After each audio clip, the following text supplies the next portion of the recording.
Oke, saya sebenarnya bingung, Bu Ratna, Kapita Selecta itu apa gitu ya. Tapi karena memang di kami nggak diajarkan tentang Kapita Selecta, tapi saya mencoba merangkum kemarin dari Mas Laser, apa itu Kapita Selecta. Akhirnya saya pilih untuk tema bagaimana mahasiswa-mahasiswa ini yang baru ini bisa mempunyai ide dasar supaya mereka bisa cepat lulus dalam studinya, yaitu ide dasar dalam mencari skripsi atau topik penelitian. Oke, ya ini tadi sekilas tentang saya, tadi sudah diceritakan oleh Pak Laser, dan ini sejarah riwayat pendidikan saya. Saya ya memang agak lama sih saya di Trisakti sebetulnya, dari tahun 2000 sampai lulusnya 2006. Ini jangan ditiru ya, karena 6 tahun ini sebenarnya nggak baik juga. Ya karena kebanyakan main waktu dulu, jadi makanya Pak Laser ini waktu di Trisakti sempat ketemu saya setahun gitu. Tapi memang waktu dulu, waktu kita di Trisakti, saya dengan Pak Laser ini nggak saling kenal, karena saya sudah ngurusin skripsi saya, Pak Laser masih ngurusin semester 1, semester 2-nya. Jadi jarang ketemu di kampus. Meskipun kita pernah 1 tahun bareng di kampus yang sama. Jadi S1 saya di Trisakti, S2 saya di UDINUS Semarang, dan S3 saya di ITS Surabaya. Jadi kayak Sun Wukong mencari kitab suci dari barat ke timur gitu ya.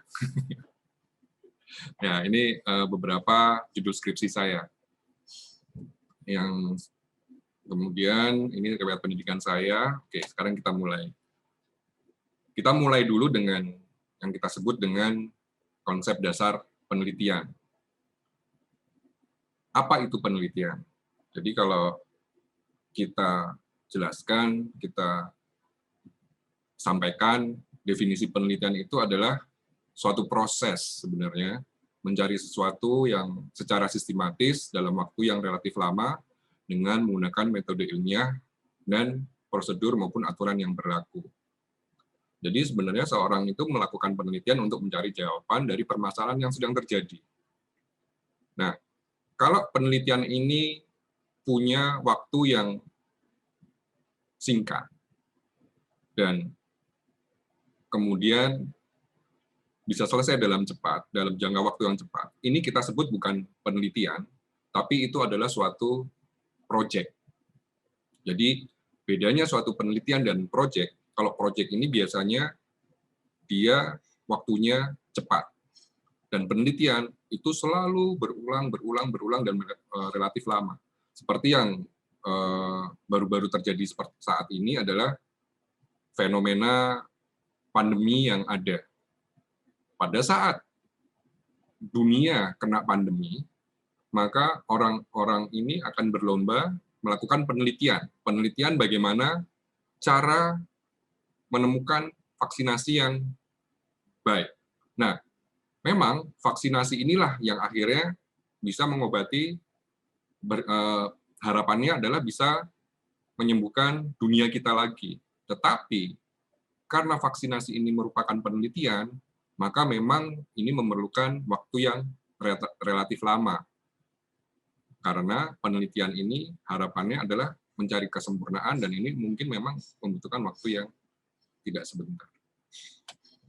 Penelitian itu terdiri atas beberapa tahap yang saling terkait, di mana pada umumnya adalah seperti di screen ini. Yang pertama, dalam mencari penelitian itu, tahapannya yang pasti adalah identifikasi masalah. Kemudian perumusan masalah, penelusuran pustaka, rancangan penelitian, pengumpulan data, dan penyimpulan hasil. Nah, dasar dari penelitian itu sebenarnya adalah masalah. Ada masalah apa yang akan kita selesaikan? Kalau nggak ada masalah, ya berarti nggak ada penelitian. Karena memang konsep dasarnya adalah apa masalahnya. Nah, untuk mencari masalah ini, kita harus bisa jeli.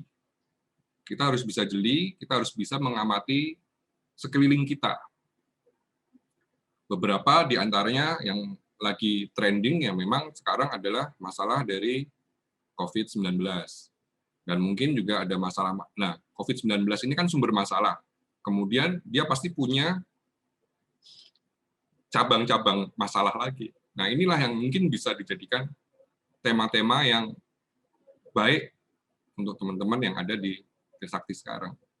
Contohnya apa? Banyak contohnya. Misalkan bagaimana menemukan rumah sakit melalui jarak terdekat, menggunakan jarak terdekat, menggunakan algoritma Dijkstra dan sebagainya. Ini adalah salah satu penyelesaian dalam menyelesaikan masalah. Oke. Jadi memang kalau kita ngomongkan penelitian, harus kita larikan yang pertama adalah masalahnya apa. How, what is the problem? Kalau kita sudah ketemu what is the problem, masalahnya apa, maka kita akan tahu bagaimana cara menyelesaikan, dan kita akan teliti adalah bagaimana cara menyelesaikan masalah-masalah yang ada. Oke. Kemudian, masalah penelitian itu muncul karena ada latar belakang masalah. Dan penelitian ini dilakukan secara terencana, sistematis, berulang-ulang, dan terukur. Penelitian ini juga harus memiliki originalitas dan kebaruan, serta menghasilkan kontribusi original pada pengetahuan dalam membentuk, menemukan, merevisi fakta, teori, dan aplikasi. Jadi misalkan teman-teman mahasiswa yang ada di TIF, Teknik Informatika Trisakti ini, punya gambaran penelitian. Nah, penelitian itu kalau saya ibaratkan itu harus ada kontribusinya. Nah, apa yang dimaksud dengan kontribusi sebenarnya? Jadi gini, misalkan teman-teman ini ada di Grogol. Kemudian teman-teman ini mau pergi ke Semarang, gitu, katakanlah. Tujuan dari penelitian ini adalah Semarang. Tetapi teman-teman ini kan berangkatnya dari Grogol. Nah, pada saat teman-teman berangkat dari Grogol, ternyata teman-teman mahasiswa ini baru melangkah mungkin katakanlah sampai Monas, belum sampai Semarang. Bagi saya, bagi kami, itu sudah disebut dengan kontribusi penelitian. Jadi jangan takut bahwa sebenarnya nggak sampai selesai, penelitiannya nggak sampai selesai, nggak apa-apa. Karena itu sudah ada progres di mana penelitian ini ada kontribusinya dan ada kebaruan, yaitu sudah ada langkah yang menuju ke arah Semarang, walaupun cuman masih sampai di Monas gitu. Nah, kemudian kalau kita bicara tentang ilmu pengetahuan dengan penelitian, itu ada 2 metode penyelesaiannya. Ada masalah, pasti ada hasrat ingin tahu bagaimana mencari jawaban dari masalah. Nah, dalam mencari jawaban ini sebenarnya ada 2 cara kalau kita lihat ya. Tapi kalau kita tahu sendiri, kalau kita sebut dengan metode ilmiah itu kita sebut dengan penelitian. Nah, kalau yang metode non-ilmiah itu bukan penelitian. Contohnya gimana sih? Kita lihat contohnya. Contohnya itu misalkan Amir sakit perut selama seminggu. Nah, kalau kita melakukan penelitian dengan menggunakan pendekatan ilmiah, maka kita akan cari data di lapangan. Si Amir ini sakit perut kenapa ya? Apa karena dia salah makan? Berarti kita harus tahu dia makan apa kemarin, sehingga mengakibatkan perutnya ini sakit. Apakah dia sudah ke dokter? Apakah dia sudah tes laboratorium? Oh, ternyata dari hasil tes laboratorium ini, dan dari hasil ke dokter ini, si Amir keracunan makanan. Ada kesimpulannya Amir keracunan. Tetapi kalau kita menggunakan pendekatan non-ilmiah, maka jika Amir sakit perut selama seminggu, maka yang dilakukan adalah pergi ke dukun, penyembuhan, dan sebagainya. Nah, kesimpulannya Amir kena guna-guna dari teman atau musuhnya. Nah, ini adalah merupakan jawaban-jawaban dari suatu metode yang kita pikir ini adalah bukan metode non-ilmiah. Karena pergi ke dukun ini nggak ada jurnalnya. Pergi ke dukun ini nggak pernah ada data-data ilmiahnya. Ya kemarin kayak di Depok itu yang lagi viral ya, ada babi ngepet ya Pak ya, kalau nggak salah ya Pak Anung ya. Di Depok itu ada, ya ini sesuatu yang menurut orang ilmiah, ini adalah pendekatan yang non-ilmiah. Gitu. Karena di dalam sains, babi ngepet itu apa? Nggak ada. Gitu. Nah inilah makanya dalam mencari masalah, dalam mencari jawaban, kita mempunyai dua pendekatan, yaitu pendekatan ilmiah dan pendekatan non-ilmiah. Di mana teman-teman mahasiswa adalah orang-orang terpelajar. Nah, kalau orang-orang terpelajar ini artinya yang dilakukan harus melakukan pendekatan secara ilmiah. Di teknik informatika ini larinya harus ke arah ilmiah. Beda dengan ya tadi orang-orang yang tidak terpelajar. Oke. Peneliti itu boleh salah. Peneliti itu boleh salah, 100% boleh salah. Salah hipotesis, salah analisa, salah pengujian, dan sebagainya. Tetapi tidak boleh bohong atau menipu, seperti mempermainkan data, manipulasi hasil pengolahan statistik, dan sebagainya. Contohnya bagaimana? Misalkan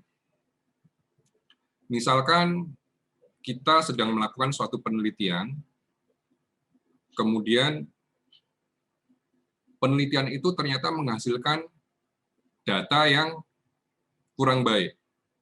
Katakanlah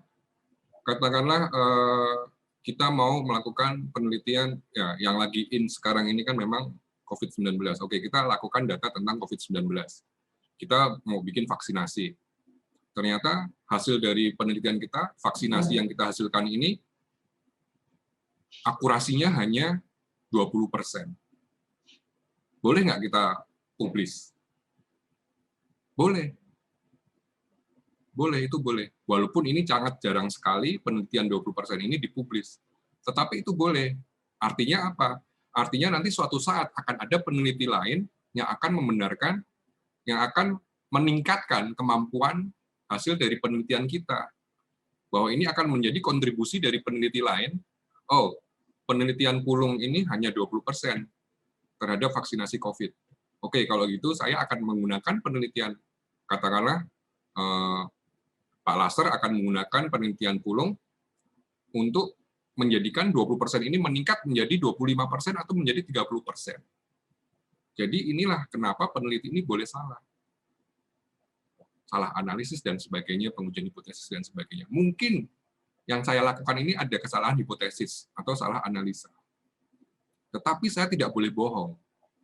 Pada saat saya mengatakan itu 20%, saya kaget. Tuh, kenapa hasilnya cuma 20% ya? Oke. Gimana caranya supaya hasilnya meningkat?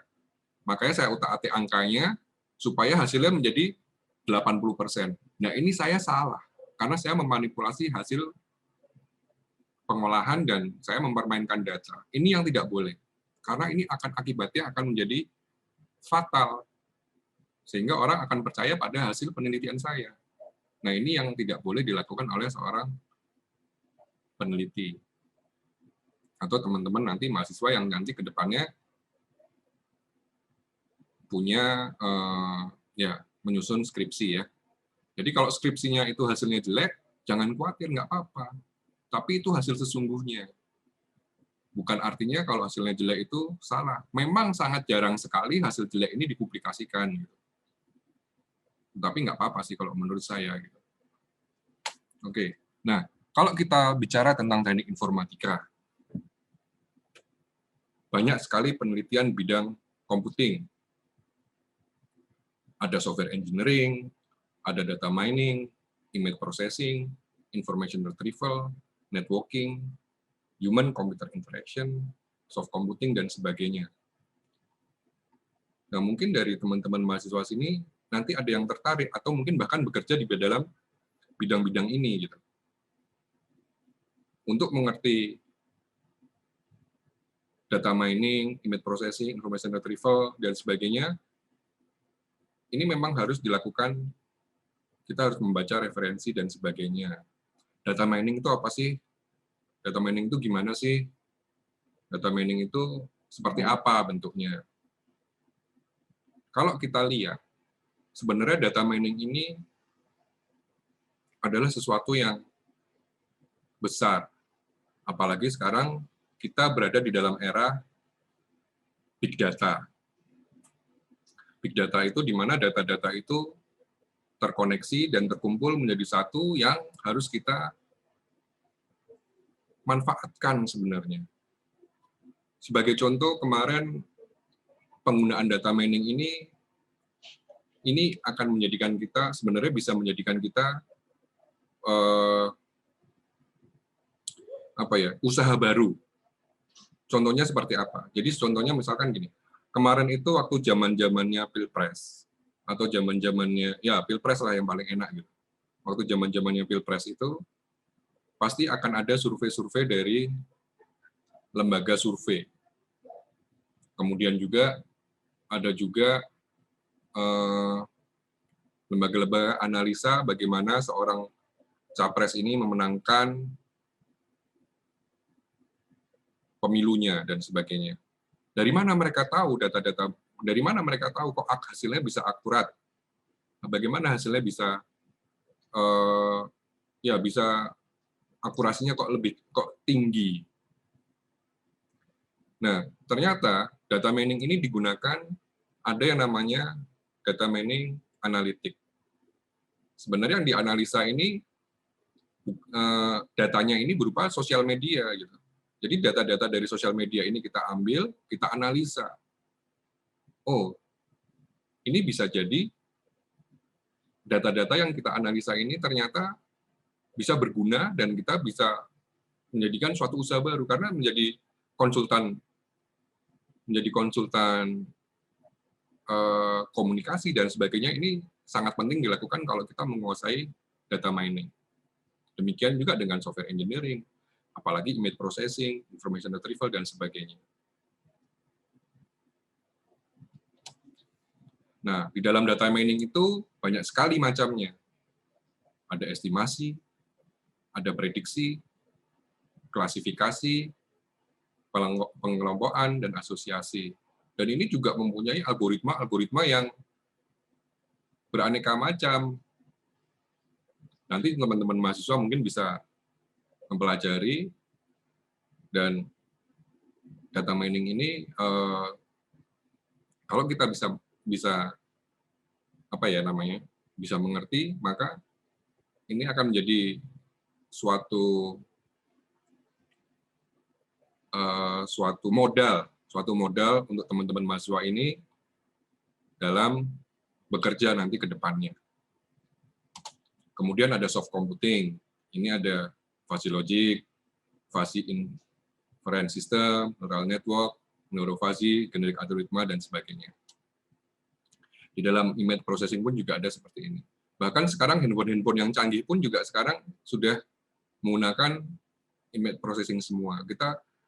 Mobil-mobil yang canggih sekarang seperti Tesla dan sebagainya, semua larinya menggunakan computer vision, semua menggunakan image processing semua. Mobil-mobil sekarang bisa parkir sendiri. Mobil-mobil sekarang bisa jalan sendiri. Kalau itu bukan teknologi dari teknik informatika, apalagi? Jadi memang sebenarnya tepat sekali teman-teman dari mahasiswa teknik informatika Trisakti ini masuk ke dalam Trisakti. Karena kalian pasti akan diajarkan bagaimana teknik informatika ini ke depannya dan aplikasinya seperti apa. Mungkin sekarang bingung lah semester 1, karena semester 1 itu mungkin isinya logika matematika, aljabar linier, dan sebagainya. Tapi jangan khawatir, nanti ke depan kalian pasti akan mendapatkan, karena yang saya tahu di sini mungkin angkatan 2019-2020 ya. Tapi jangan khawatir lah, nanti ke depannya kalian akan tahu dan kalian akan merasakan, oh ternyata apa yang diajarkan ini memang sangat berguna. Nah, ini software engineering, bidang-bidang ilmu dari software engineering dan sebagainya. Oke. Sekarang Ini adalah penelitian yang berbasis hobi. Saya setiap kali, kebetulan jelek-jelek begini, saya juga dosen pembimbing skripsi, jadi ya saya harus membimbing skripsi dari teman-teman mahasiswa yang ada di Udinus. Setiap kali mereka tanya ke saya, Pak, kira-kira saya harus punya penelitian apa, Pak? Harus punya skripsi apa, Pak? Itu saya nggak bisa jawab. Tapi saya kembalikan ke mereka sendiri. Kamu hobinya apa? Kalau mereka punya hobi main game, ya silahkan. Gunakan gamemu ini sebagai skripsimu. Ini contohnya dari Nanang B. Kurniawan. Ini kebetulan memang yang saya tulis di sini ini pembimbingnya saya semua. Jadi dia itu hobinya main Dota 2. Kemudian ada yang hobinya main Mobile Legends. Ada yang hobinya main Football Manager dan sebagainya. Saya bilang sama mereka, kalau kamu bikin penelitian tapi kamu nggak suka, itu ibaratnya adalah kamu pengen makan sop buntut tapi adanya soto. Gimana perasaannya? Pasti perasaan kita akan, aduh, kenapa sih sop buntutnya nggak ada? Kenapa adanya soto? Kita akan makan, tetap makan sotonya, cuman otak kita ini pasti akan ada sedikit denial, akan ada sedikit, pasti akan ada sedikit seperti itu. Nah, makanya saya berusaha mengarahkan, lakukan sesuai hobimu. Hobimu apa? Main game, Pak. Oke. Silakan game ini dijadikan skripsi. Nah, akhirnya mereka mulai menggunakan game ini sebagai skripsi mereka. Ini salah satu judulnya adalah prediksi kemenangan buat Dota 2 menggunakan iBias. Ini data mining ya, ini semua data mining semua. Dan yang membanggakan, ternyata dari skripsi ini kita bisa lari ke arah jurnal. Ternyata ini adalah jurnal Q3, conference yang akhirnya jadi jurnal Q3, ini ada di Tokyo waktu itu. Skripsinya diubah menjadi suatu jurnal dan itu akhirnya diterima. Nah, akhirnya kita diundang ke Tokyo, untuk mempresentasikan Dota 2. Itu kan keren banget. Cuman gara-gara skripsi akhirnya jadi conference yang larinya ke jurnal Q3 dan akhirnya kita bisa jalan-jalan ke Tokyo. Nah, kemudian ternyata dari hobinya ada, ini namanya Ivan Abednego. Ivan ini kalau di Dota 2 ini dia terkenal ya. Dia atlet e-sport yang Udinus. Kalau di e-sport dia panggilannya Marco. Si Marco ini sering di roasting sama Tretan Muslim ya, sama masih itu. Saya lupa namanya. Oke. Tapi dia merupakan atlet e-sport. Atlet e-sport ini apa yang harus kita lakukan sama dia? Dia cuma bisa e-sport. Dia cuma bisa main Dota 2. Ya sudah. Karena dia menang terus, dia atlet e-sport, akhirnya kalau saya suruh dia skripsi lari ke software engineering, atau mungkin yang lain, mungkin dia nggak bisa. Akhirnya kita harus memahami mereka, oke, kamu suka main Dota 2, kita masukkan data mining ke sana, dan kita bisa menganalisa data mining apa yang bisa kamu lakukan terhadap Dota 2. Ya memang akhirnya nanti dia akan dimarahi sama ibu bapaknya. Ivan, kamu kok main game terus sih, Ivan? Ya dia cuma bilang, skripsi, Bu, skripsi. Jangan khawatir, ini lagi skripsi. Jadi skripsinya main game, kan enak banget kan? Yang satu main Dota, yang satu main Mobile Legends. Tapi itu skripsi. Ini dalam rangka mengumpulkan data, Bu. Jangan khawatir, Bu. Ya orang tuanya yang lihat pasti cuma, ini anak main game terus. Tapi si anaknya seneng gitu. Dan akhirnya dia memang benar-benar menjadi atlet e-sport yang handal sekarang. Jadi Ya ini waktu dia menang, dia selalu menang sih si Ivan ini.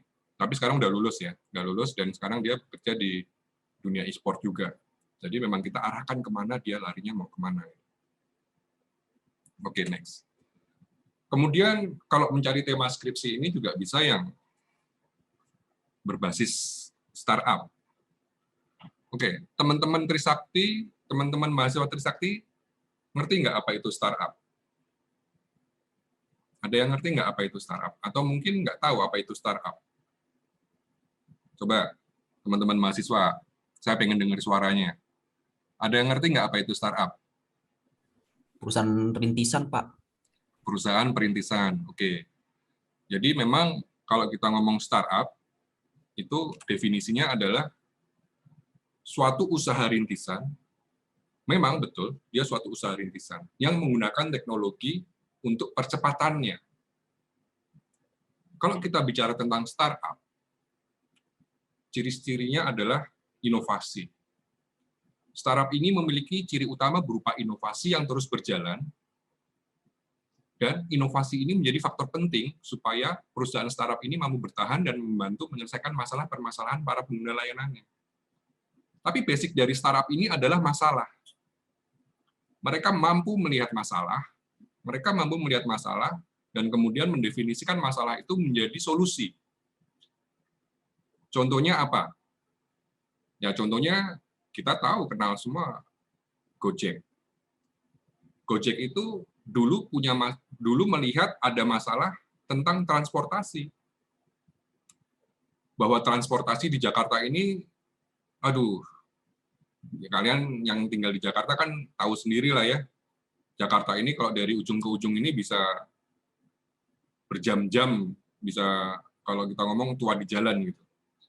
Nah, tetapi dengan adanya Gojek, maka mereka harapannya bisa memberikan solusi tentang kemacetan. Yang tadinya banyak mobil, akhirnya dilarikan ke ojek online. Gitu. Dan mereka juga memberdayakan ojek-ojek di sekeliling mereka. Nah, inilah inovasi, ada masalah, ada inovasi, kemudian memberikan solusi. Ini yang kita sebut dengan startup. Dan mereka menggunakan teknologi sebagai percepatan. Yang kita sebut, akhirnya mereka menjadi startup teknologi. Startup teknologi kita bisa lihat sekarang sudah banyak sekali, banyak yang sedang berkembang, dan banyak yang sudah mekar. Gojek, Tokopedia, Grab, bahkan Google pun dulunya juga startup. Zoom ini juga startup dulu. Tetapi Google ini sekarang sudah lulus menjadi bukan startup lagi, dia udah lulus gitu ya. Nah, dan kemudian startup ini mempunyai tingkat perkembangan bisnis. Tingkat pengembangan bisnisnya ini sangat cepat sekali. Dalam waktu hitungan bulan, bahkan hitungan 5 tahun, mereka pasti sangat cepat. Bisa kita lihat sekarang. Ya, contohnya lagi Gojek, cepat sekali kan. Bahkan sekarang Gojek merger dengan Tokopedia menjadi GoTo. Kemudian sumber pendanaan, bahwa para startup ini sebenarnya adalah tidak menggunakan uang mereka sendiri. Mereka menggunakan uang dari para investor. Dan satu hebatnya startup ini cirinya adalah pola pikir. Bahwa pola pikir startup ini adalah mereka harus menguasai pasar dan konsumen seluas-luasnya. Nggak mungkin startup ini lokal aja. Nggak mungkin startup ini ada cuman di Grogol aja. Nggak mungkin startup ini ada cuman di Monas aja. Nggak mungkin. Itu namanya bukan startup, tapi itu namanya ya rintisan bisnis biasa. Tetapi startup ini sudah punya pola pikir, saya harus punya konsumen di Surabaya, saya punya konsumen di Semarang, saya punya konsumen di luar pulau, dan bahkan kalau bisa di seluruh dunia. Inilah pola pikir yang membedakan startup dengan usaha rintisan bisnis yang biasa. Nah, kalau teman-teman Trisakti mahasiswa Trisakti ini berpikiran untuk membuat startup, maka ini adalah saat yang tepat. Karena dalam membuat startup ini mudah sekali. Hanya membutuhkan 3 orang saja minimal. Yang pertama kita sebut dengan hacker, hipster, dan hustler. Di mana hacker ini programmer, kemudian ada desainernya, dan juga ada CEO-nya, atau yang pintar ngomong. Karena rata-rata, kalau saya lihat ya, orang teknik informatika itu rata-rata mereka nggak bisa ngomong. Mereka bisa bikin produk mereka bagus, tapi mereka nggak bisa ngomong. Mereka cuma bisa ngomongnya kalau di layar komputer. If, then, dan sebagainya. Tapi begitu mereka jualan produknya, nah itu harus membutuhkan orang yang dari orang yang pintar ngomong, yang pintar berkomunikasi. Oke, itu dari startup. Nah, apa hubungannya dengan penelitian? Saya akan cerita. Di tahun 2018, saya dan 5 orang mahasiswa saya, kita membuat suatu startup yang namanya Madang. Madang ini adalah suatu startup asli bikinan dari kita. Madang ini kalau sekarang kalau dilihat adalah aplikasi seperti GoFood. Jadi kita memanfaatkan orang-orang yang pintar masak, kemudian kita jual makanannya di sana, dan itulah yang kita sebut dengan marketplace buat makanan. Nah, dari aplikasi Madang ini, akhirnya kita bisa menggandeng 2 orang putra presiden, yang sebelumnya sama sekali kita nggak kenal. Kita sama sekali nggak kenal sama Mas Kaisang, sama Mas Gibran. Kemudian dari mereka, akhirnya mereka bergabung. Oh ya, gimana cara kenalan dengan mereka? Jadi cara kenalannya dengan mereka itu sangat simpel sebenarnya. Saya punya mahasiswa, namanya mahasiswa yang tergerak dalam Madang ini. Suatu saat Mas Kaisang itu diundang seminar di Universitas Semarang, USM di Semarang, sebagai pembicara. Dan saya lihat, oh ternyata, saya kebetulan follow IG-nya, kemudian saya lihat, oh Kaisang ini lagi ngasih seminar, jadi pembicara di USM. Saya bilang sama mahasiswa saya, kalian pergi ke USM, kalian tanya sama Kaisang, Mas Kaisang, mau nggak gabung sama Madang? Cuman gitu aja. Kalau kalian nggak berani tanya itu, kalian nggak usah pulang ke Udinus. Nggak tak kasih nilai, nggak tak lulusin. Cuman gitu aja. Dan akhirnya karena mereka, itu namanya the power of kepepet gitu ya. Karena mereka kepepet, karena mereka menerima ancaman, bahkan sesungguhnya ancaman itu adalah, saya memang memposisikan mereka ke dalam posisi yang mereka terdesak. Karena kalau mereka terdesak, kreativitas itu pasti akan muncul dan keberanian itu akan muncul gitu. Nah, inilah yang saya coba lakukan ke mereka. Akhirnya mereka berani datang ke seminarnya dan tanya aja. Kalau tanya aja kan nggak ada salahnya kan. Kalau kita bertanya paling terburuk nggak dijawab pertanyaannya, gitu kan. Tapi kita sudah bertanya itu adalah suatu keberanian. Dan akhirnya keberanian ini menimbulkan buah yang positif. Gayung bersambut, akhirnya Mas Kaisang mau bergabung dengan kita, dan akhirnya kita membuat suatu PT, namanya PT Madang Se-Indonesia. Di akhir cerita, Madang ini, begitu Mas Kaisang, Madang ini launching dulu 17 Agustus 2017. Tapi alhamdulillah waktu launching ini cuma 10 orang yang download. Saya, handphone kedua saya, handphone istri saya, dan handphone dari teman-teman Madang ini. Jadi nggak ada yang download sebenarnya. Kita sudah punya usaha, punya startup yang keren, menurut kita keren, tapi ternyata nggak ada yang download. Ternyata kuncinya adalah kita membutuhkan daya ungkit, atau kita membutuhkan seseorang yang bisa menaikkan rating kita. Nah, akhirnya nggak sengaja kita ketemu sama Mas Kaisang ini. Dan dalam jangka waktu beberapa bulan, kita lihat di beritanya, fooddetik.com ini soal aplikasi Madang, Kaisang sudah ada 2.000 warung bergabung dalam waktu 3 bulan. 2.000 warung bergabung dalam waktu 3 bulan ini artinya, kalau secara total kita punya 75.000 user sekarang. 75.000 user dalam waktu 1 tahun. Dan kemudian kita juga berkesempatan mendapatkan pendanaan dari Insignia Venture Partner di Singapura. Dan akhirnya, mahasiswanya gimana? Ya akhirnya mahasiswanya menggunakan startup ini sebagai skripsi mereka.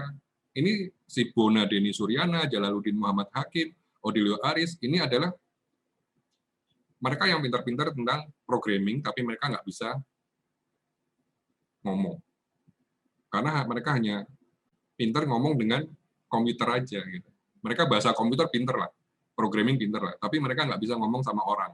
Itu keburukan dari teman-teman di dan informatika, rata-rata biasanya seperti itu. Nah, akhirnya mereka menjadikan aplikasi Madang ini sebagai skripsi mereka. Boleh nggak? Boleh. Karena mereka yang buat, jadi skripsi itu satu, aplikasinya satu, tetapi mereka pisah-pisah. Mereka pisah-pisah, ada yang bagian ini ya, implementasi MVP, model view presenter menggunakan Netrofic dan RX Java pada aplikasi Madang berbasis Android. Terus penerapan testing Android menggunakan JUnit dan Espresso pada aplikasi Madang metode playbook testing, implementasi RESTful web service dan sebagainya. Mereka punya tugas masing-masing gitu, karena mereka adalah programmer, jadi mereka bisa ya tasnya masing-masing. Ada yang tugasnya background, ada yang tugasnya foreground, ada tugasnya database, ada tugasnya networking dan sebagainya. Ini berbasis startup.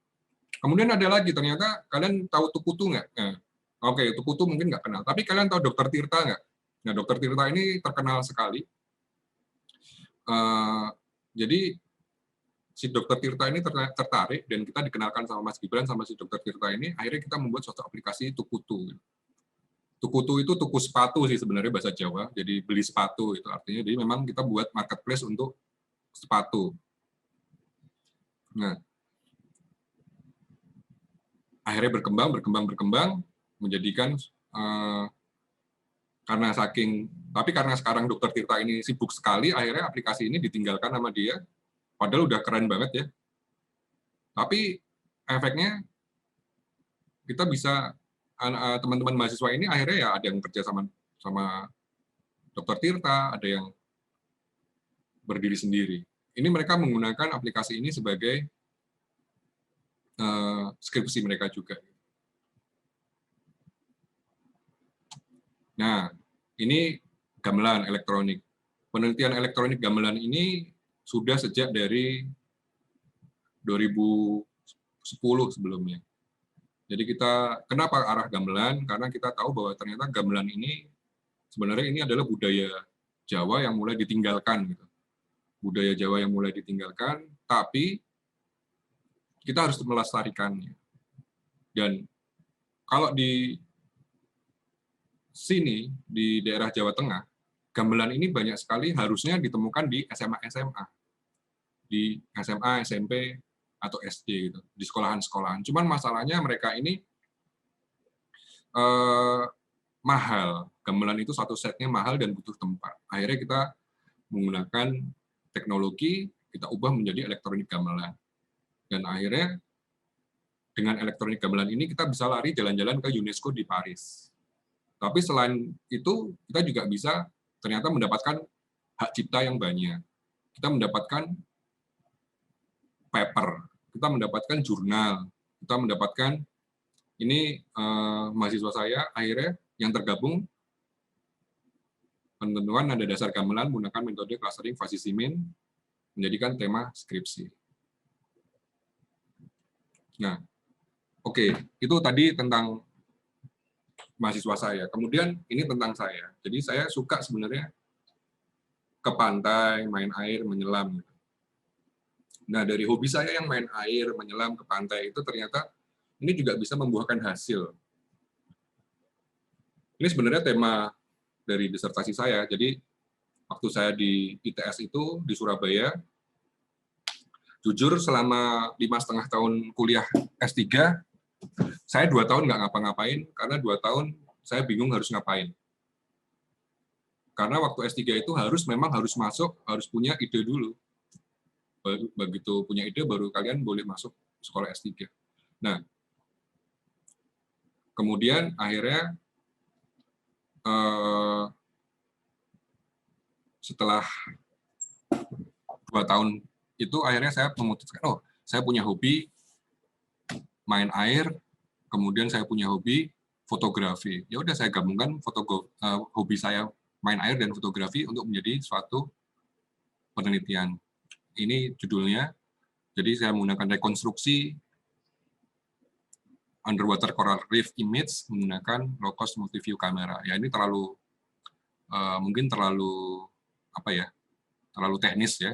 Tetapi dari sini akhirnya kita bisa mempunyai banyak-banyak pengalaman dan diturunkan. Saya bisa ke Tokyo selama 1 semester, dan ya ini cerita tentang penelitian saya. Banyak akhirnya juga diturunkan ke mahasiswa saya, mahasiswa yang suka image processing, mereka akhirnya skripsinya tentang image processing dan sebagainya. Bagaimana cara merekonstruksi suatu image menjadi image 2 dimensi menjadi image 3 dimensi.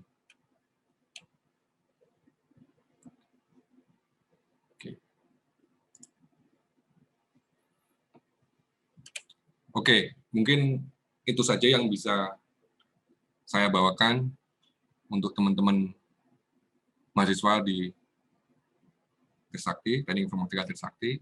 Mungkin kita lebih baik kita bisa berdiskusi lah ya, berdiskusi apa mungkin yang menjadi, mungkin apa ya, dan sebagainya. Demikian mungkin presentasi dari saya.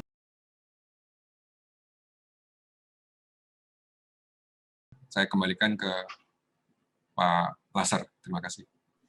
Ya, terima kasih Bang Pulung untuk waktu dan tempatnya, untuk presentasinya juga tadi. Ini nun sewu Bang, sebelum mulai untuk ke sesi tanya jawab, tadi ada pesan dari Ibu Ratna terkait masalah dokumentasi. Jadi kalau bisa sebelum masuk ke proses tanya jawab, kita foto-foto dulu ya. Oh iya dong. Nah, mohon izin Bang.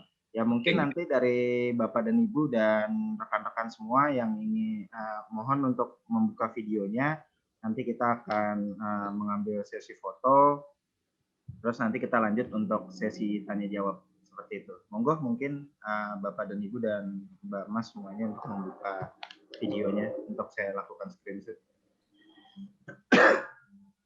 Mas Lasar yang akan ini ya, screenshot ya. Oke, Bu, siap. Nanti saya akan baik. Terima kasih, Mas. Siap. Oke, silakan dibuka kameranya yang hadir. Pak Teddy, belum buka kamera. Pak Naji. Pak Naji, apa kabar Pak Naji? Baik Mas Pulung. Sukses terus ya Mas Pulung ya. Ya, doanya Pak Naji juga, alhamdulillah. Pak Teddy. Sehat terus saya. Pak Dian, apa kabar Pak Dian? Sehat Pak?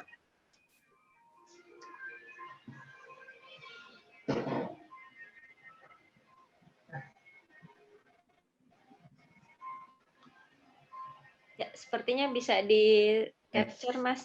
Ya, siap. Ini saya mulai capture ya.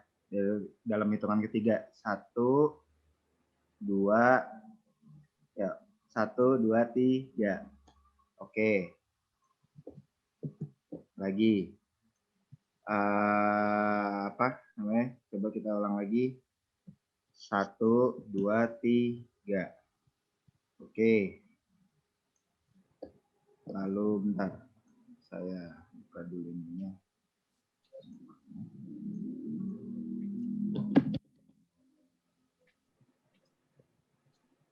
Oke. Lagi sebentar. Untuk selanjutnya, slide selanjutnya, ayo kita foto. 1, 2, 3. Oke. Lagi. Lanjut, terus slide selanjutnya. Oh nih, udah ada slide. Oke, sudah untuk foto udah Bu. Ini terima kasih teman-teman untuk yang sudah membuka videonya. Oke, kita lanjut untuk ke sesi tanya jawab. Tadi materi sudah disampaikan dari Bang Pulung terkait masalah bagaimana cara mencari tema skripsi, lalu bagaimana mengambil sebuah rumusan masalah dalam skripsi. Tadi juga di sini Bang Pak Pulung juga menyampaikan bagaimana cara membuat digital startup, lalu dari digital startup tersebut bisa turun menjadi sebuah karya ilmiah. Nah, di sini tadi menarik sekali topiknya. Jadi nanti saya harap dari Bapak dan Ibu dan rekan-rekan yang ingin tanya jawab dengan Bang Pulung diperkenankan dan dipersilahkan. Mungkin seperti itu. Monggo siapa ada yang ingin bertanya dulu, baik dari Bapak dan Ibu dan rekan-rekan mahasiswa. Oh iya Pak, saya izin bertanya Pak. Ya, silakan Mas Raden. Ya. Raden Ilham Ya, Akbar. sebelumnya perkenalkan saya Raden Ilham Akbar dari mahasiswa Magister Teknik Industri. Izin bertanya Pak, kalau sebelum melakukan penelitian kan kita harus mengetahui ini state of the art atau kebaruan dari penelitian yang akan kita lakukan, yang nantinya juga akan di breakdown dalam tabel meta analisis. Kalau dari Bapak sendiri itu minimum kita harus cari referensi berapa artikel ya Pak? Soalnya kan itu juga kita harus mengetahui paling nggak 10 tahun terakhir gitu Pak. Terima kasih. Ya, langsung dijawab aja atau kita tampung? Oke, mungkin biar biar bisa cepat langsung dijawab aja Bang. Nanti langsung tanya selanjutnya. Oke. Ya, kita langsung jawab aja ya supaya nggak lupa juga nanti Mas Raden. Jadi state of the art dalam menyusunan suatu penelitian itu memang dibutuhkan gitu. Tapi kalau saya boleh koreksi, sebenarnya jurnal-jurnal yang kita gunakan dalam penggunaan state of the art itu jangan 10 tahun terakhir, tapi 5 tahun terakhir. Kenapa? Karena kalau kita ngomong 10 tahun terakhir itu, apalagi kita bergerak dalam dunia teknik informatika ya, 10 tahun terakhir dan 5 tahun terakhir di dunia IT ini perbedaannya sangat signifikan sekali. Sebagai contoh, di tahun sekarang ini 2021. Di tahun 2021 dan kita ngomong tentang 10 tahun terakhir, itu artinya kan 2011. Di tahun 2011, teknologi informatika, teknologi komunikasi yang ada ini, yang kita kenal ini, sangat jauh berbeda dengan yang sekarang. Sebagai contoh, media sosial yang ada waktu itu hanya BlackBerry.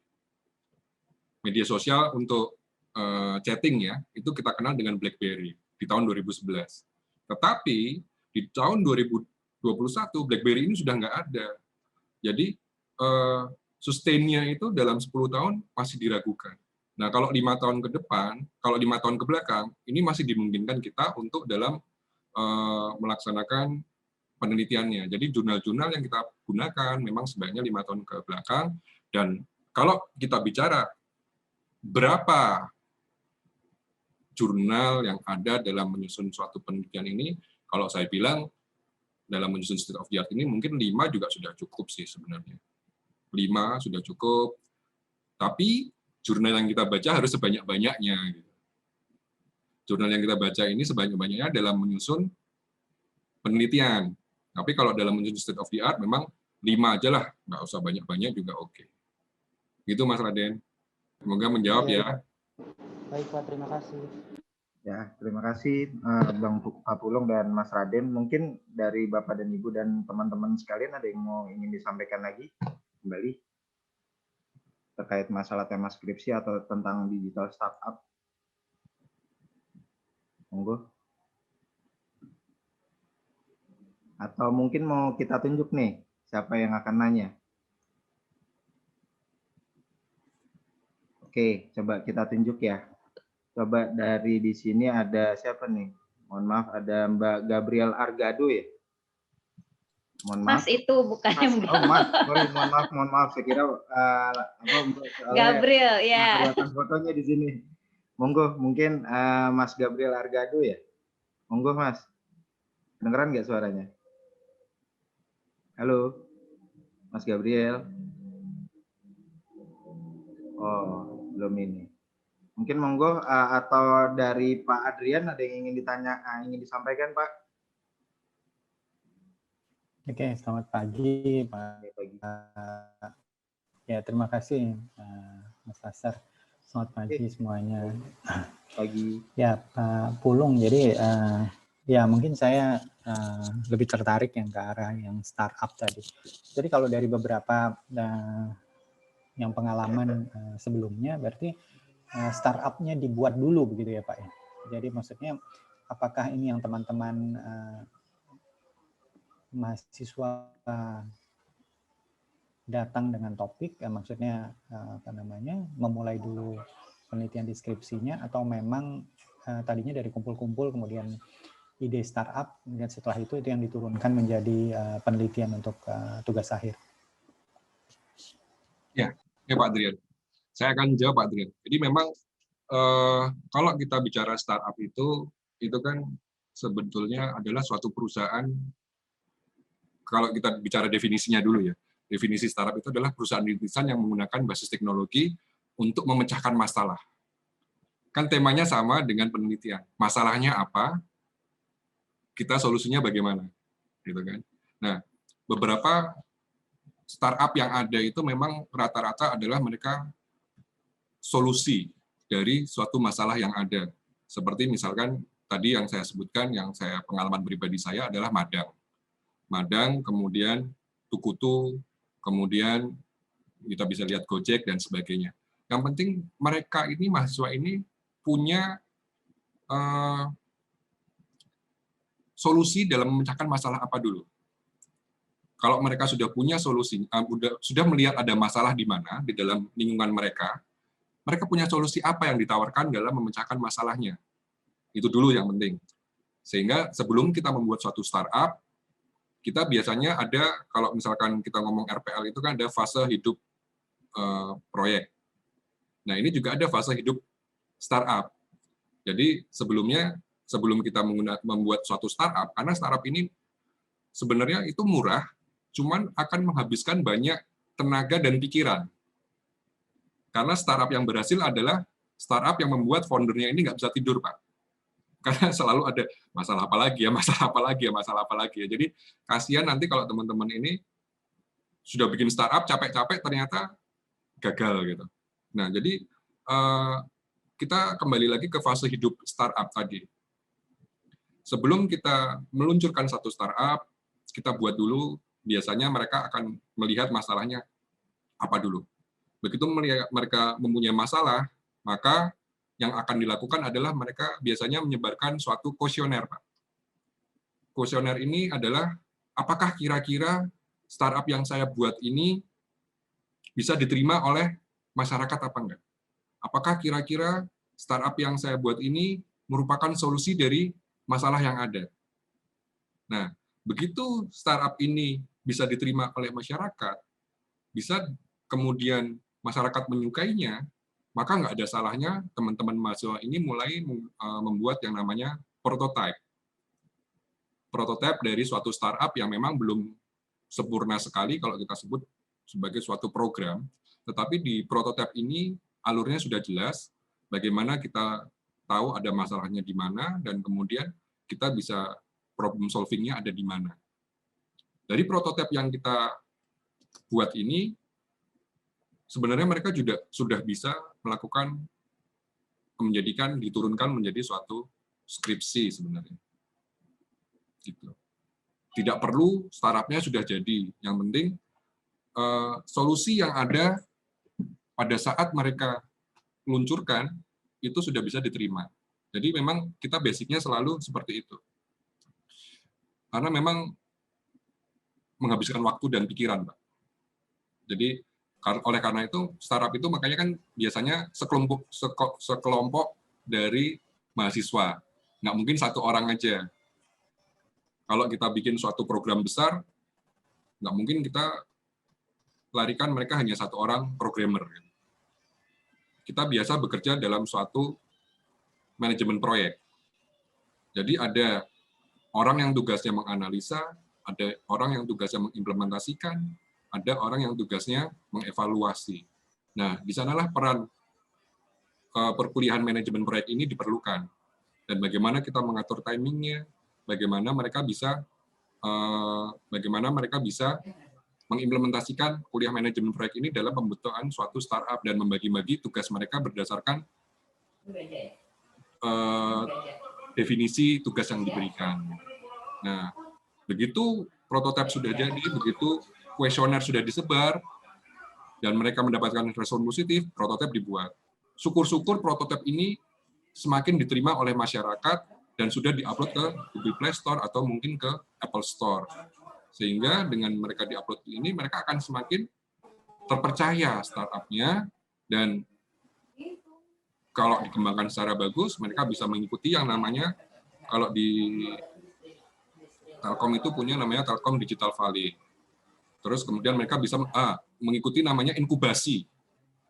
Nah, inkubasi inilah yang akhirnya bisa menaikkan prototipe itu menjadi suatu startup yang matang, yang kemudian bisa siap untuk mendapatkan pendanaan dari venture capital, dari investor-investor yang ada.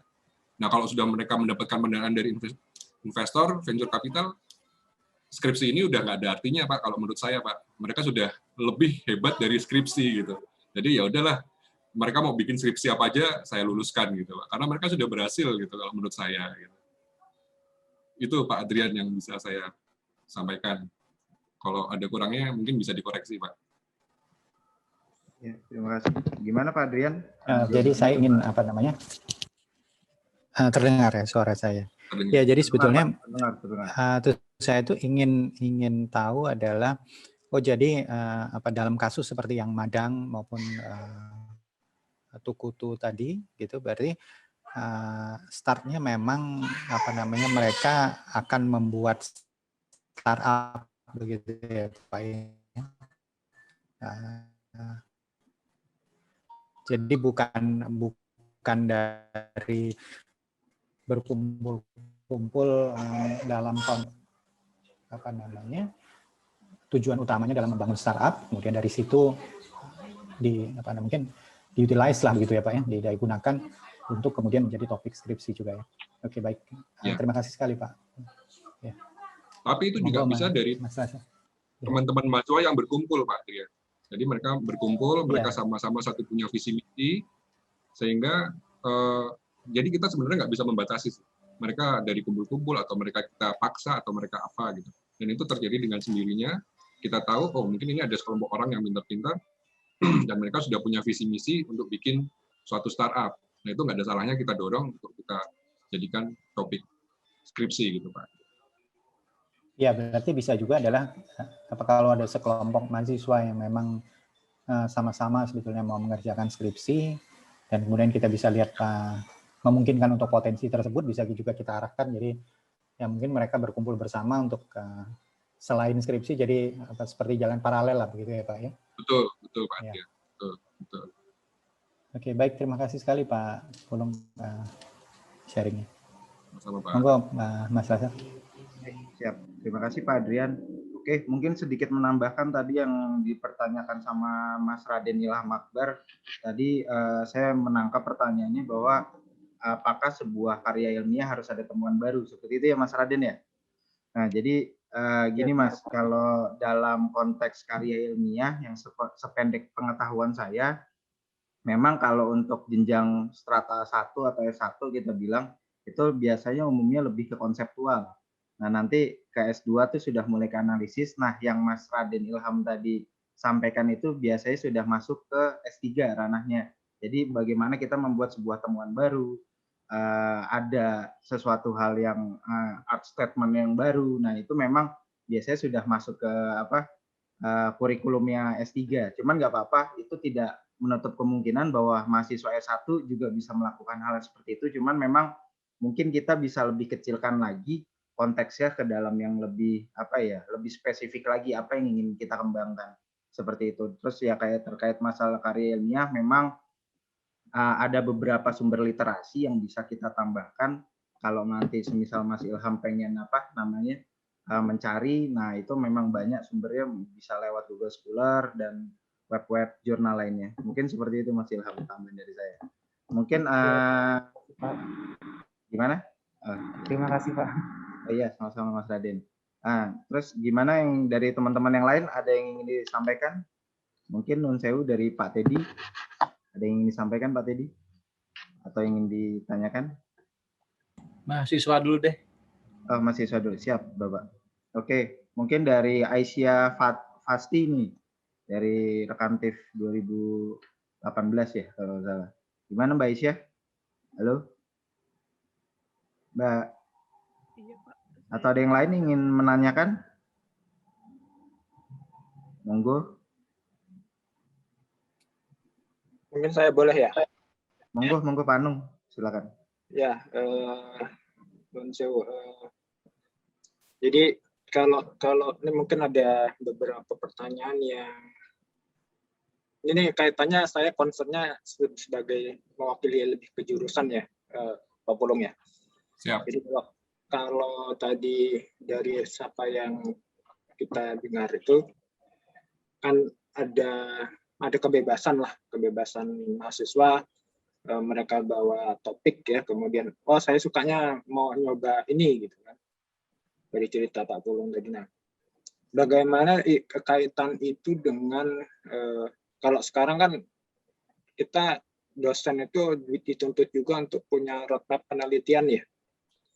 Nah, bagaimana menyelaraskan mungkin ya istilahnya, kita dosen di satu sisi punya roadmap, akan fokusnya di topik tertentu, terus datang nih, Pak Anung, saya mau dibimbing Pak Anung dong, tapi saya sukanya topik yang ini Pak, ya gitu. Nah, itu tuh bagaimana tuh? Mungkin satu itu yang pertama. Yang kedua, bagaimana dengan kalau tadi kan berangkatnya penelitian itu dari problem ya.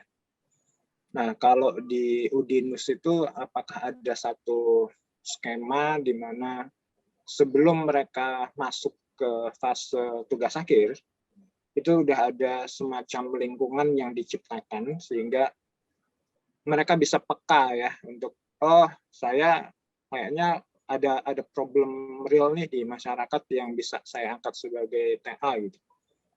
Mungkin itu dulu kalau dari saya. Ya Pak Anung, terima kasih Pak Anung. Jadi memang ya ini memang dilema sih Pak Anung ya. Jadi yang Pak Anung alami seperti sama yang seperti saya alami gitu. Jadi memang kita punya, setiap dosen ini memang pasti punya roadmap penelitian gitu.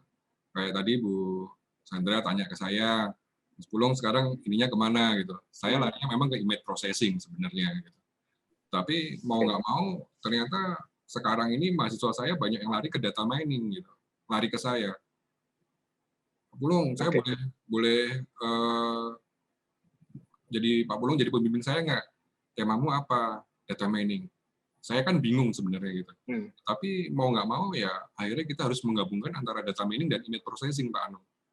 Nah, gimana caranya menggabungkan data mining dan image processing?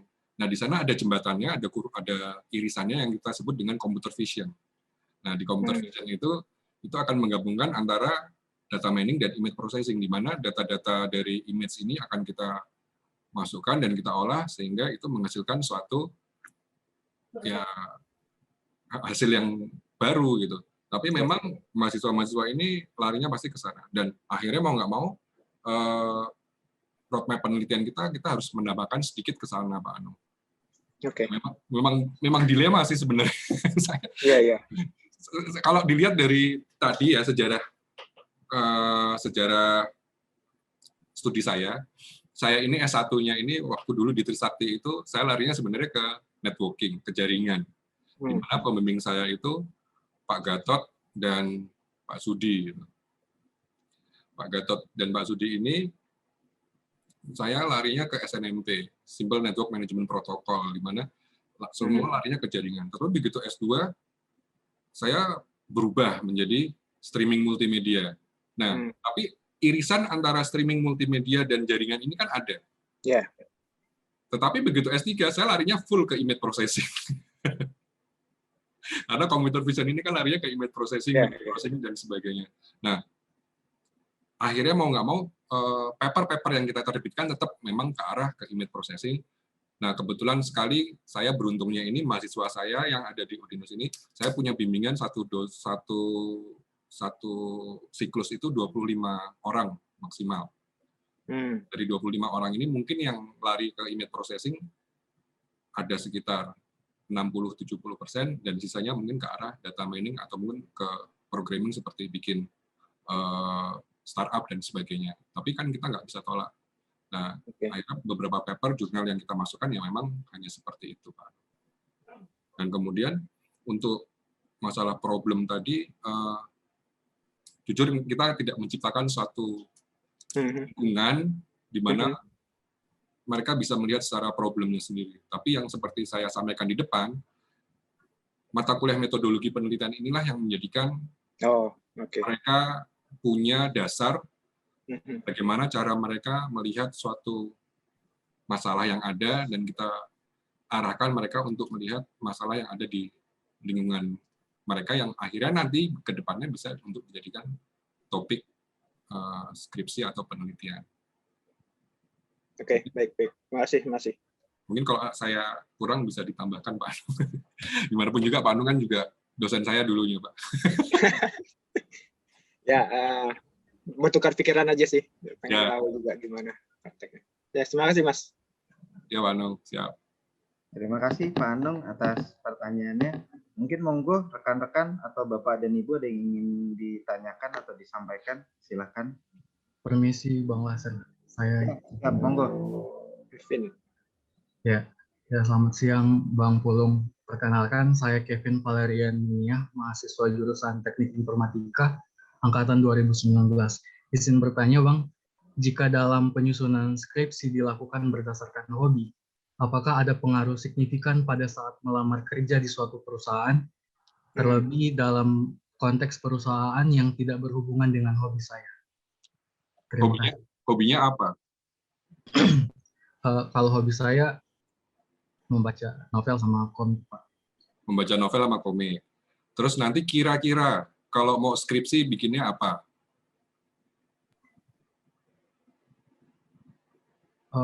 Kalau untuk sekarang, sebenarnya kalau mau bikin skripsi, saya nggak kepikiran buat skripsi yang tentang dengan hobi saya. Saya lebih tertarik ke data mining. Nah, kalau kita lihat, kita tarik benang merahnya, komik dan novel itu kan isinya teks, ya kan? Teks itu kita bisa mining. Teks di dalam novel itu kita bisa mining, dan komik gambar-gambar yang tadi Kevin tertariknya ke data mining kan. Nah, teks-teks dalam novel ini kita bisa mining ke depannya. Apa yang akan dilakukan sama si data mining itu tadi? Data mining itu kan ada banyak hal, ada banyak macamnya. Ada prediksi, ada analisa, ada clustering, dan ada asosiasi dan sebagainya. Tinggal nanti mau diarahkan kemana.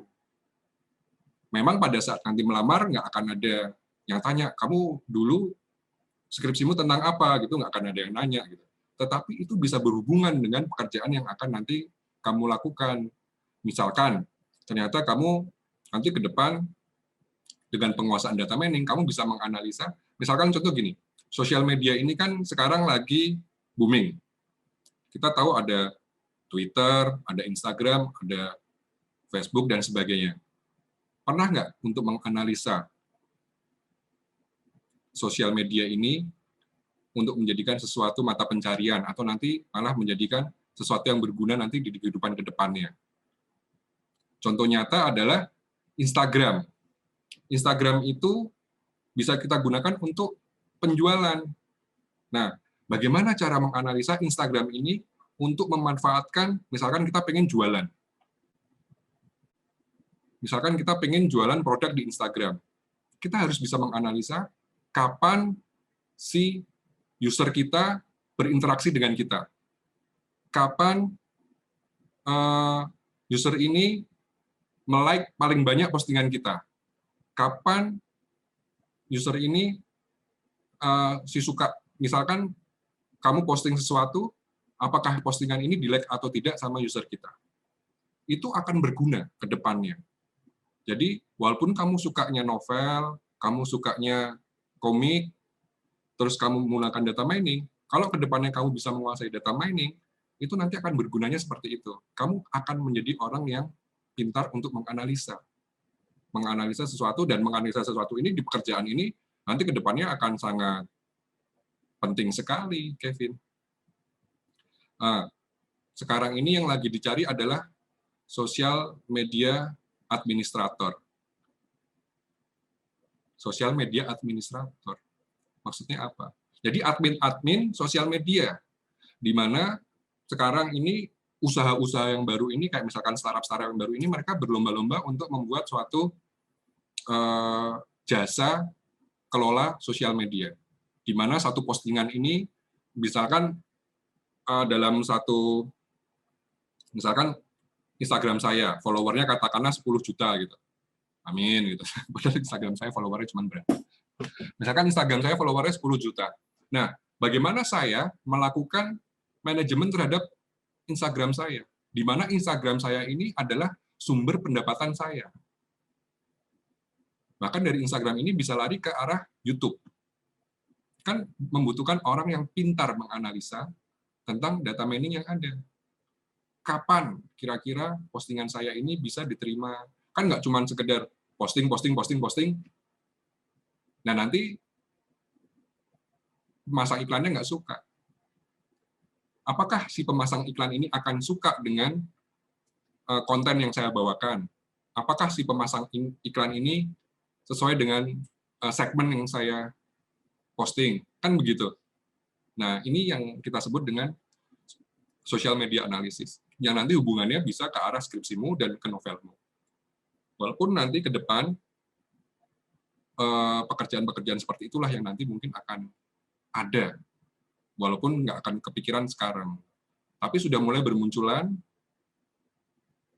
social media manager seperti ini. Bahkan mungkin satu pengelolaan akun-akun sosial media ini bisa sekitar 5 juta, 10 juta per bulannya, tergantung dari apa yang ingin dicapai. Nah, mungkin semoga itu menjawab ya, Kevin ya. Ya, terima kasih Bang Pulung. Jadi, apa boleh saya katakan bahwa jadi penyusunan berdasarkan hobi bukan jadi pokok utamanya, tapi bagaimana teknik pengolahan skripsi terhadap hobi yang akan diangkat sebagai tema skripsi. Ya. Apa bisa dibilang begitu, Bang? Bisa. Oke. Ya, terima kasih banyak Bang Pulung. Sama-sama. Masih mute, Om Lasar. Oke, ya terima kasih Kevin untuk pertanyaannya. Mungkin ada yang ingin ditanyakan lagi dari rekan-rekan atau dari Bapak Ibu? Monggo.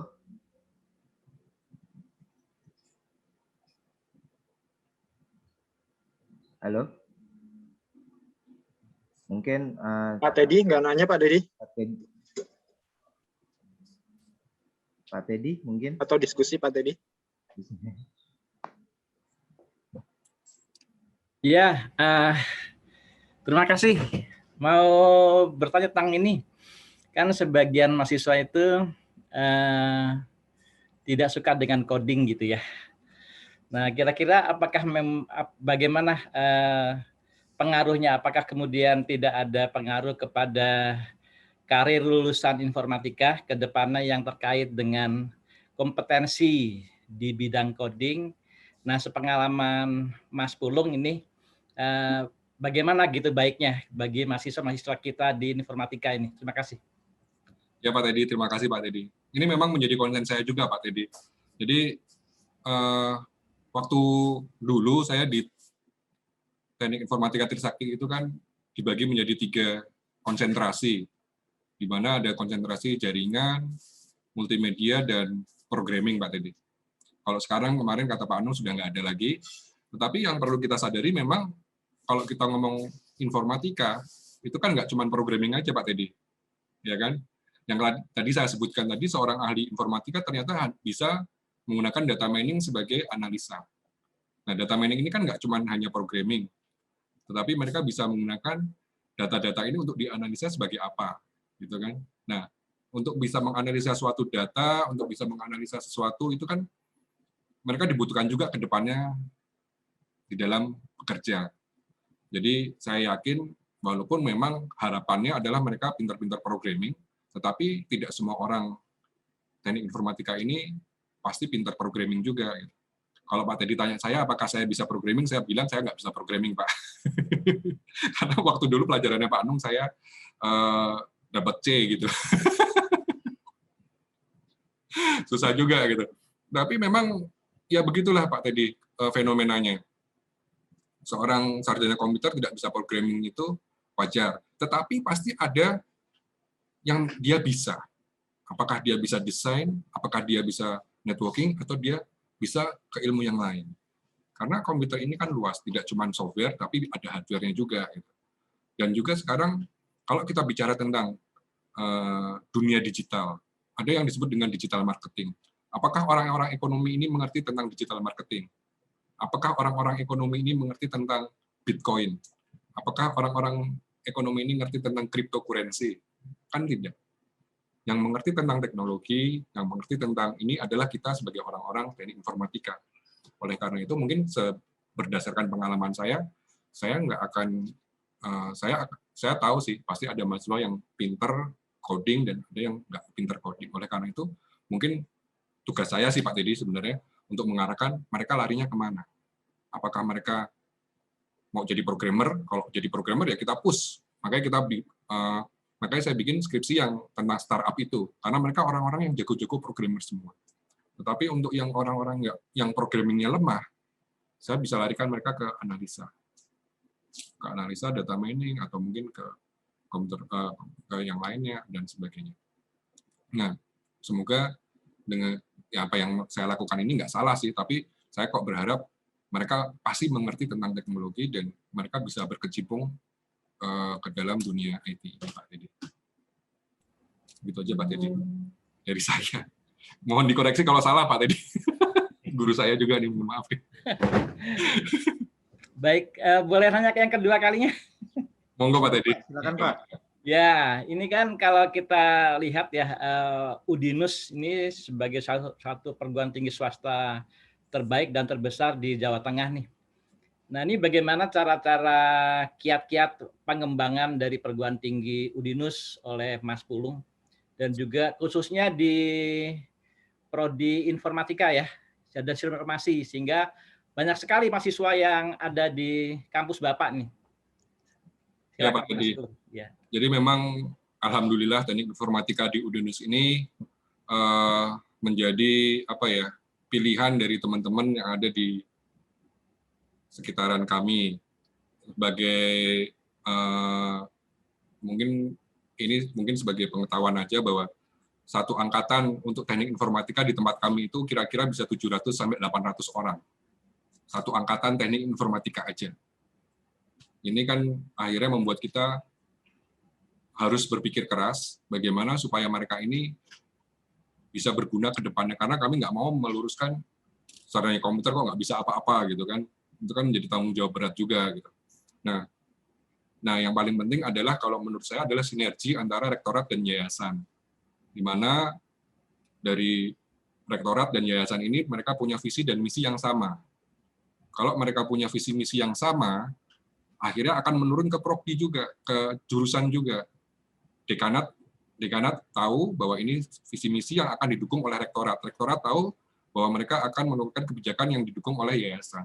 Sehingga komunikasi antara dari atas sampai bawah, dari bawah sampai atas ini bisa terpenuhi. Nah, dengan adanya komunikasi yang baik antara jurusan, kalau di kami program studi, dari program studi sampai dekan, sampai fakultas, kemudian ke rektorat dan ke yayasan, ini akhirnya bisa membuat kami seperti ini, Pak Teddy. Nah, di tahun ini kami sekarang sudah ada di Kediri, Jawa Timur. Jadi Udinus sekarang sudah punya Udinus di Kediri, Jawa Timur. Ini PSDKU, di mana teknik informatika menjadi salah satu unggulannya juga di sana. Nah, kami juga memanfaatkan komunitas yang ada ini kami manfaatkan, kami bangunkan di sana. Sebagai contoh, yang di Semarang ini kami bekerja sama dengan pemerintahan Kota Semarang. Waktu itu kan Pak Teddy pernah bicara dengan saya ya. Kita tahu bahwa pengimplementasian IT ini sebenarnya didukung oleh kita sendiri. Kita sendiri ini maksudnya adalah pemerintahan setempat. Kalau kita tidak bisa menunjukkan eksistensi kita di kota di mana kita tinggal, maka kita nggak akan terdengar gaungnya. Nah, sebagai contoh ini adalah setiap penerimaan peserta didik baru, SD, SMP, ini kami yang bikin, Pak Teddy. Nah, waktu itu Mas Lasar adalah DPRD Kota Semarang yang memutuskan anggarannya. Walaupun anggarannya waktu itu sedikit ya Pak Lasar ya, cuman berapa gitu. Saya nggak ditambahin terus sama Pak Lasar nih. Ya sekitar 250 juta Pak Teddy. Tapi waktu itu, waktu Pak Lasar dari DPRD mungkin anggarannya cuma 200 juta gitu. Tapi kami tetap lakukan. Kenapa? Karena kami ingin menunjukkan bahwa kami inilah bentuk pengabdian kami, bentuk sumbangsih kami, pemikiran kami terhadap kota kami. Mungkin kalau dari Trisakti, teman-teman Teknik Informatika Trisakti punya hal yang seperti itu, mungkin akan menjadikan tambah nama, menjadikan tambah populer di mata masyarakat, sehingga oh iya nih benar-benar buatannya Trisakti nih, benar-benar buatannya programnya buatan Trisakti nih, dan sebagainya. Inilah yang kami lakukan, sinergi dengan pemerintahan juga, dan kemudian mengimplementasikan apa yang menjadi tugas kami, apa yang menjadi teori-teori di kampus ini kami bawa ke masyarakat. Gitu Pak Teddy. Sharingnya. Terima kasih. Saya nggak beremburi loh Pak Teddy, saya mohon maaf. Ada lagi Pak tadi? Cukup, terima kasih. Mohon izin Mas Lasar nambahin ya pertanyaan yang Pak tadi barusan. Ya, ini pertanyaan yang kadang-kadang sering berkutat di kepala saya kalau bicara tadi yang disampaikan Pak Pulung. Itu timnya siapa saja tadi kalau yang misalnya tadi meng-create sistem pendaftaran SD ya dari itu berapa orang timnya dan bagaimana mengolahnya itu bagaimana Mas? Itu kita mulai dari 2007 Pak Anung. Kita mulai dari 2007, jadi saya lulus 2006, kemudian 2007 itu mulai Kota Semarang itu menggunakan sistem pendaftaran online. Nah, kebetulan saya juga termasuk ke dalam sistemnya itu, jadi dalam pembuatan sistem itu, jadi waktu itu adalah kita ditunjuk. Kita ditunjuk oleh rektorat, coba si A, B, C, D ini sekitar 10-an orang yang pintar-pintar programming tentunya, dosen-dosen senior, kemudian kita berdiskusi untuk membantu Semarang, gimana caranya Semarang ini bisa mempunyai penerimaan peserta didik secara siswa baru ini secara online gitu. Dan akhirnya kita bicarakan. Tapi karena memang waktu itu adalah kendalanya karena kita universitas, maka kalau dari pemerintahan itu kan mereka butuhnya PT ya, badan hukumnya. Akhirnya kita dapatkan namanya PT Dinustek itu. Nah, akhirnya Dinustek itu dari 2007 sampai 2021 ini berkembang secara profesional, dan sehingga akhirnya, ya kalau saya bilang berapa orang timnya, itu dimulai dari 10 orang, Pak Teddy. Oke, sekarang berkembang berarti ya? Sekarang berkembang, dan sekarang Dinustek ini sekarang membawai sekitar 25 karyawan. 25 karyawan yang mereka sudah punya bagiannya masing-masing. Okay. Karena di Dinustek ini kita punya ISP, kita ada software house, dan kita juga ada hardware, jual beli hardware. Nah, programmernya sekitar 10 orang juga. Nah, 10 orang programmer ini dalam 1 tahun mereka bisa mengerjakan sekitar lebih dari 12-an project. Oke, itu mungkin nambah lagi dikit pertanyaannya. Itu yang 25 orang itu sekarang dosen atau memang full time mereka fokus di full time ya. Jadi bukan sambilan dosen ya. Ada yang sambilan dosen seperti mungkin hanya sekitar 5-7 orang yang sambilan dosen Pak Anung. Karena mereka sebagai seniornya kan. Lebih ke supervisi berarti. Betul. Okay. Betul. Untuk analisa. Kan kalau misalkan kita bikin suatu software itu kan kita harus membutuhkan analisa dulu di awal. Yeah. Bagaimana software ini harus dibuat ke depannya seperti apa dan bagaimana peruntukannya. Nah, kalau programming ini kan sebenarnya kalau kita ibaratkan adalah, maaf ya, kuli bangunan. Yeah. Gitu. Jadi, mohon maaf gitu. Jadi, nah si analisa ini dia membuat suatu sketsanya dulu. Jadi arsiteknya dulu gitu. Ini terus dia tinggal programmingnya langsung bikin. Oh ini kayunya segini, ini segini dan sebagainya. Kan tidak memungkinkan seorang programming ini kita wajibkan untuk menganalisa program ini dari A sampai Z ini larinya bagaimana. Gitu. Karena mereka tidak mengerti proses bisnisnya. Ya. Nah, analisa yang dibutuhkan adalah analis untuk memproses suatu bisnis ini berjalan. Jadi katakanlah ada customer datang, kemudian aku tolong bikinkan program. Dia tidak akan ketemu oleh programmer. Dia ketemu oleh analisis. Nah, si analisis ini akan melihat, oke, saya butuh nota-notamu, kemudian saya ceritakan bagaimana proses bisnismu ini berjalan. Nah, kemudian si analisis ini yang akan membuat suatu analisa dari start sampai end program ini berjalan. Oke. Kemudian dari analisa ini diserahkan ke programmer, dan programmer ini akan membuatnya. Oke, terima kasih.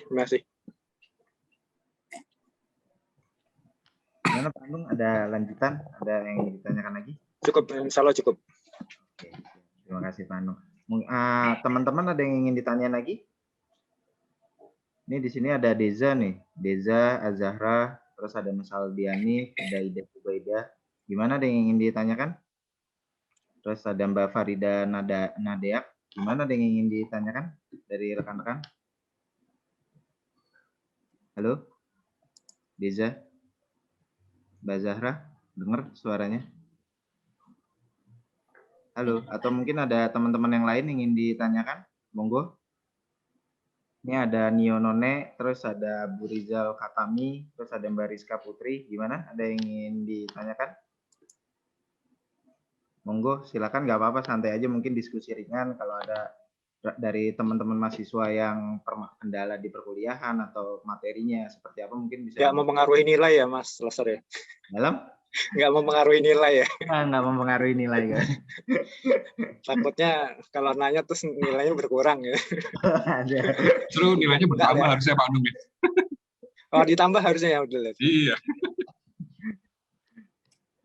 Mungkin gini, kalau dari saya, kalau ini mungkin saya duluin dulu sebelum mahasiswa.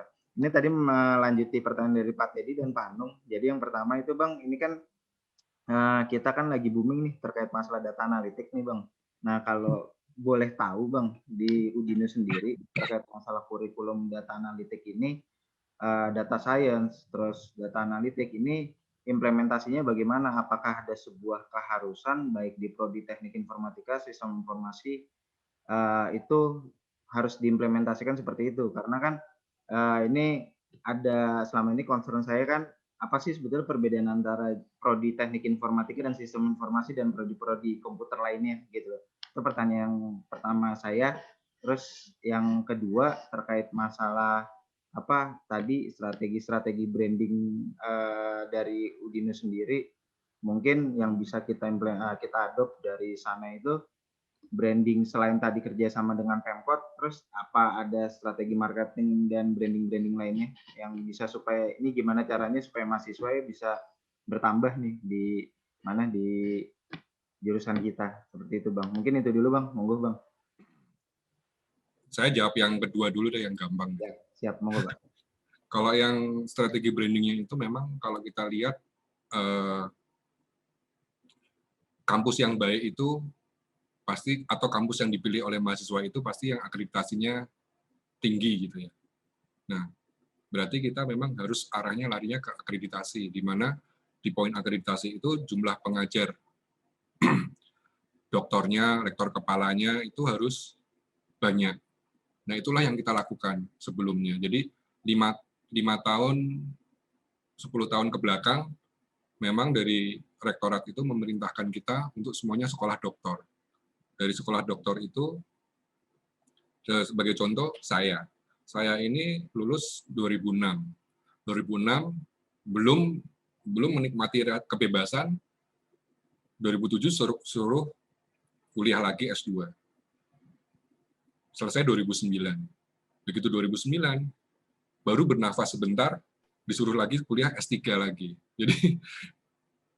Jadi dari 2000 sampai 2012 ini, artinya 12 tahun ini kuliah terus. Nah, ini demikian pula dengan dosen-dosen yang lebih senior daripada saya. Gitu. Mereka juga yang sudah lama, kalau dulu ini kan banyak dosen yang S2.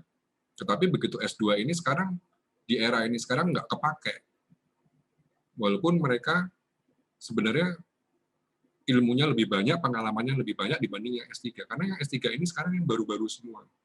Nah, tetapi masalahnya, di dalam akreditasi itu, nilai dosen yang S3 ini lebih besar dibanding yang S2, apalagi lektor kepala.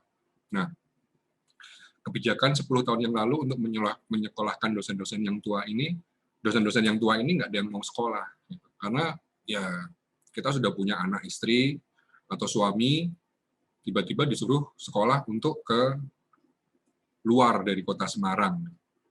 Karena inilah yang membuat kita berat lah, gitu, ibaratnya. Nah, akhirnya kita menggunakan lulusan kita yang pintar-pintar kita sekolahkan S2, kemudian kita lulus sekolahkan S3. Jadi lulusan-lulusan yang berpotensi ini kita garap sampai mereka S3 kita berikan beasiswa. Sehingga setelah itu akhirnya mereka mengabdi ke kampusnya. Dengan mengabdi ke kampusnya, otomatis dokter-dokter ini akan naik, akan banyak. Mungkin ada sekitar 20 dokter yang lulusan dari mahasiswa kita sendiri dalam jangka waktu 10 tahun terakhir ini. Dan lulusan dokter ini semuanya sekarang ada di kami, dan ini mereka sekarang sedang menyusun arahnya minimal lektor kepala. Dan dalam jangka waktu 5 tahun lagi, program percepatan profesor ini sudah diagendakan. Sekarang posisi saya lektor kepala doktor. Akhirnya tinggal kemarin baru lektor kepalanya baru turun sekitar tahun lalu. Jadi mungkin 2 tahun ke depan saya baru bisa naik ke profesor. Nah, inilah strategi-strategi seperti inilah dalam branding yang akhirnya berpengaruh terhadap akreditasi. Kalau akreditasinya naik, kita nggak usah branding pun pasti mahasiswanya akan datang gitu. Nah, kalau kita punya akreditasi yang minta maaf C atau mungkin kurang dari C lah gitu. Mau seperti apa kita berteriak, itu pasti nggak akan ada yang datang gitu. Kenapa? Karena kita lihat lagi, ternyata penerimaan CPNS, penerimaan di CPNS ini ada aturan yang mengatakan bahwa minimal adalah akreditasi B. Di akreditasi B inilah yang bisa membuat mahasiswa ini, lulusan dari perguruan tinggi inilah yang diterima menjadi CPNS. Nah, lulusan dari CPNS yang akreditasi B inilah akhirnya yang mau nggak mau, karena pola pikir dari mahasiswa kita, orang tua kita lama ini, mereka menginginkan lulusannya ini paling nggak jadi PNS gitu. Nah, inilah yang mengakibatkan akreditasi ini menjadi penting. Oleh karena itu, maka kita larinya ke sana. Jadi strategi kita larinya ke arah akreditasi, gimana cara kita memenuhi akreditasi bisa menjadi A, kemudian dari A bisa menjadi unggul. Tapi untuk akreditasi unggul ini memang sangat berat sekali, karena dari 7 borang menjadi 7 standar menjadi 9 standar ya, dan ini memang susah sekali. Ini harus dipersiapkan. Mumpung menterinya masih Pak Nadiem, Mas Nadiem ini, jadi kita harus manfaatkan sebaik-baiknya. Apalagi dengan Kampus Merdeka ini, di mana Kampus Merdeka ini juga menjadi momok juga, jadi serem juga pelaporannya nanti. Karena gampang-gampang susah. Mungkin dipikir, mungkin kita enak aja terima mahasiswa dari sana-sini, tapi forlapnya susah. Forlapnya bisa dibikin enak, enggak, yang susah pasti daerah Kajur sama Prokdi, susah. Nah, kalau dekanat sih pasti tinggal minta aja, betul Pak? PR buat Kajur berikutnya, karena yang justru susah ini di forlapnya gitu. Iya betul. Ini yang pelaporannya. Ya pelaporan ini yang susah, karena mahasiswa bisa keterima ke sana, ke sini. Apalagi nanti ada Kampus Merdeka industri ya, kerja di industri sebanyak 20 SKS. Coba 20 SKS ini harus ditaruh di mana, ya kan? Ini adalah pemikiran-pemikiran yang harus kita pikirkan dari sekarang. Mereka bekerja di industri selama 6 bulan, kemudian mereka datang ke kampus lagi. Nah, itu harus ditukar 20 SKS. 20 SKS apa yang seperti apa yang mereka tukar? Bahwa sebenarnya mungkin 20 SKS ini adalah core-nya dari teknik informatika loh. Kenapa? Karena semester yang mereka pergi ke industri ini justru semester 5, semester 6 gitu. Di mana atau semester 4 gitu. Di mana semester 3 semester 4, 5, 6 ini core-nya informatika.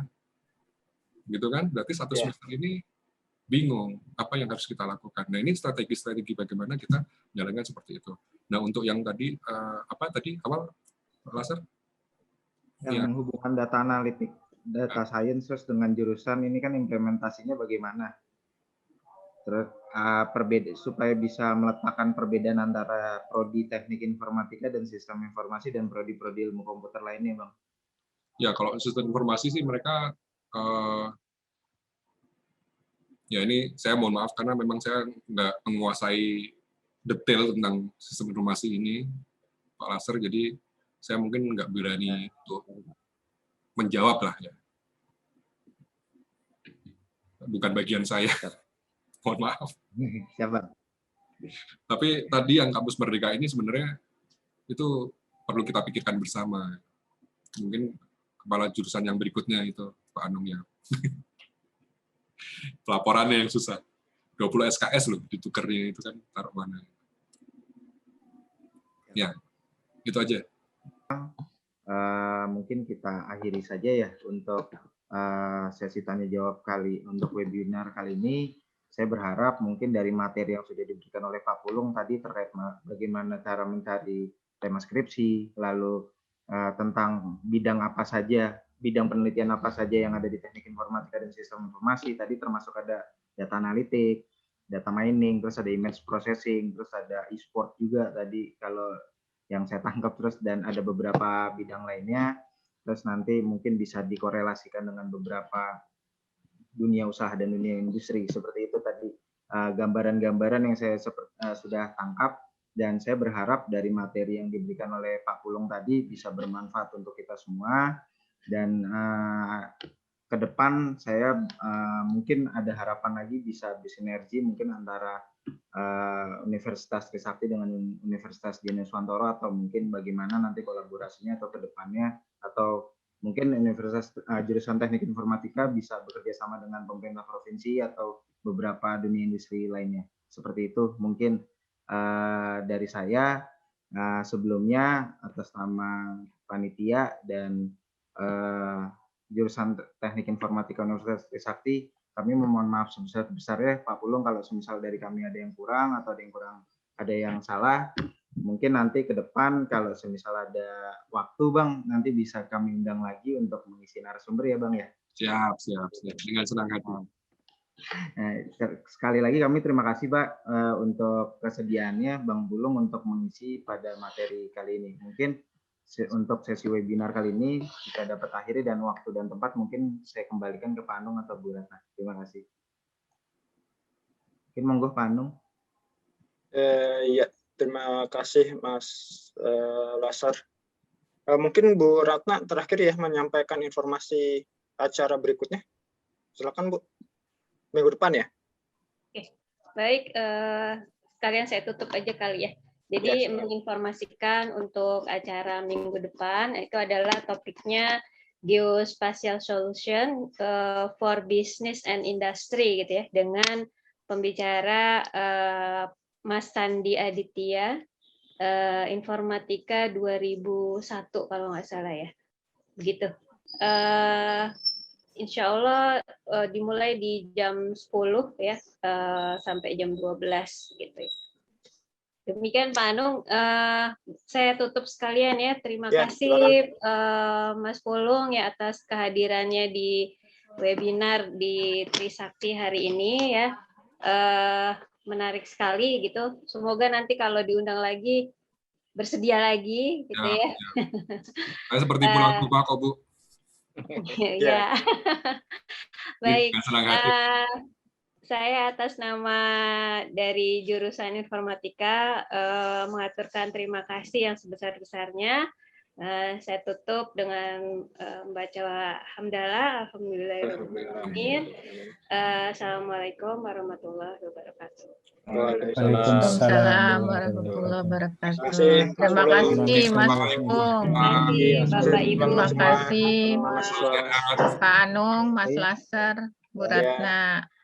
Bang Pulung, nanti untuk terkait masalah administrasi webinarnya kayak surat undangan, terus absensi nanti mungkin menyusul ya Bang ya? Surat undangan sudah di email ya? Oh sudah, siap. Nanti yang apa namanya tuh absensi nanti dikirim.